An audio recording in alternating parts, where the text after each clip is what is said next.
आज सकाळपासून एक व्हिडिओ ठाण्यातील दिघे साहेबांच्या ऑफिसमधला सगळीकडे व्हायरल होताना निर्देशनाला आला आणि ठाणे शहरामधील आणि ठाणे जिल्ह्यापासून घेऊन उभ्या महाराष्ट्रामध्ये अनेक जणांनी मला फोन केले की अशी पद्धतीची अशी कुठची प्रथा किंवा परंपरा आहे का जिकडे दिघे साहेबांच्या आनंद आश्रमामध्ये पैसे उधळले जातात। खरोखर निंदनीय आणि खरोखर दुःखदायी गोष्ट आहे की अशा पद्धतीने ते पैसे उधळले गेले।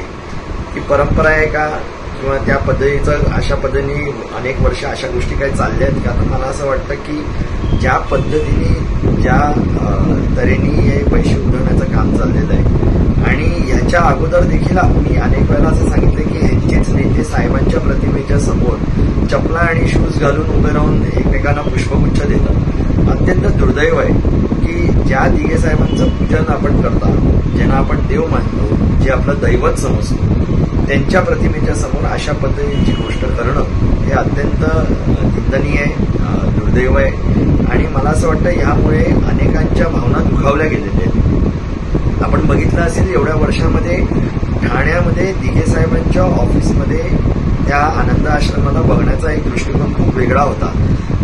सर्वसाधारण नागरिक असतील, गोरगरीब नागरिक असतील, हे दिघे साहेबांच्या त्या आनंद आश्रमामध्ये आपलं श्रद्धास्थान म्हणून यायचे, एका विश्वासाने यायचे आणि त्या ठिकाणी अशा पद्धतीच्या गोष्टी जर का होत असतील म्हणून मी गेल्या 2 वर्षा अगोदर अनेक पत्रकारांच्या माध्यमातून हे सांगितलं की मी स्वतः दिघे साहेबांच्या ऑफिसमध्ये जात नाही, कारण की मला जसा आनंद हरपला असं आपण म्हणतो त्या खऱ्या अर्थाने दिघे साहेबांचं ऑफिस हे दिघे साहेबांचं राहिलेलं नाही, ते आनंद आश्रम राहिलं नाही। तरी पण अनेक जण ज्यांच्या मनामध्ये आजही त्या आनंद आश्रमाप्रती आस्था आहे ते बाहेर न जाताना तिकडे आपली मान आपसूक झुकते, तिकडे ते नतमस्तक होतात आणि तिकडे जर का अशा पद्धतीच्या गोष्टी होत असतील तर खरोखर त्या वेदनादायी आहेत, खूप दुःखदायी आहेत।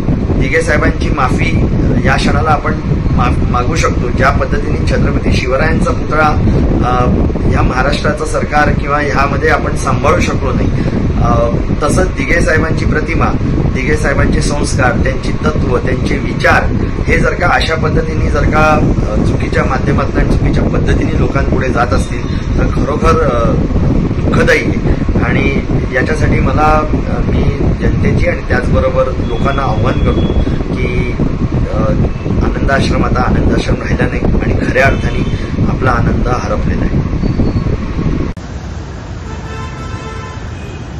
आनंद मठामध्ये ढोल वाजवताना लहान मुलं नाचतानाचा फोटो काही जणांनी ट्विट केलेला आहे आणि चुकीच्या पद्धतीने बातम्या पसरवण्याचा प्रयत्न आहे। विरोधक आनंद मठाचा उपयोग टीका करण्याकरता करतायत।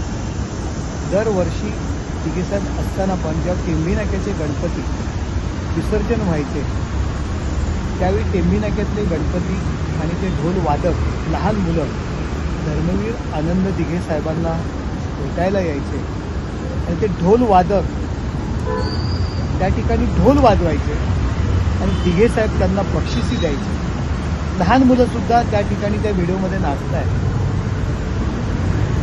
त्यांना दिघे साहेब बक्षिसी म्हणून त्यांना काही पैसे द्यायचे। ही प्रथा आहे दरवर्षीची।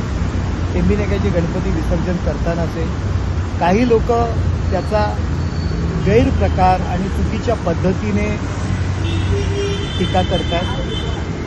ज्या मुलाने, ज्या पदाधिकारी कार्यकर्ता आहे त्यांनी जे पैसे देण्याची जी पद्धत आहे त्यांनी ती वापरलेली आहे, त्यामुळे त्याच्यावरती सुद्धा पक्षाने कारवाई केलेली आहे।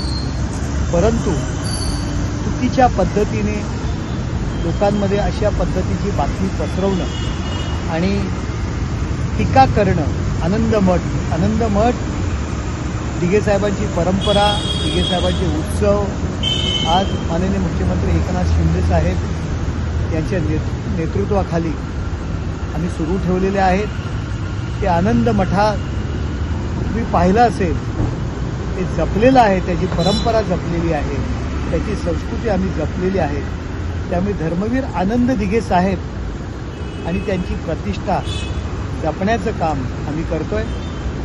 आज ठाण्यापुरते नाही तर संपूर्ण महाराष्ट्रात नव्हे, तर संपूर्ण हिंदुस्थानात, संपूर्ण जगात दिघे साहेबांचं महत्त्व काय आहे आणि दिघे साहेबांचं महत्त्व काय होतं आणि दिघे साहेब काय होते हे दाखवण्याचं काम सुद्धा आम्हीच केलेलं आहे. परंतु अशा जे काही ज्यांना राहतात तिथेही कोणी विचारत नाही, जे ओवाळून टाकलेले आहेत, त्यांनी आम्हाला दिघे साहेब शिकवण्याचा प्रयत्न करू नये.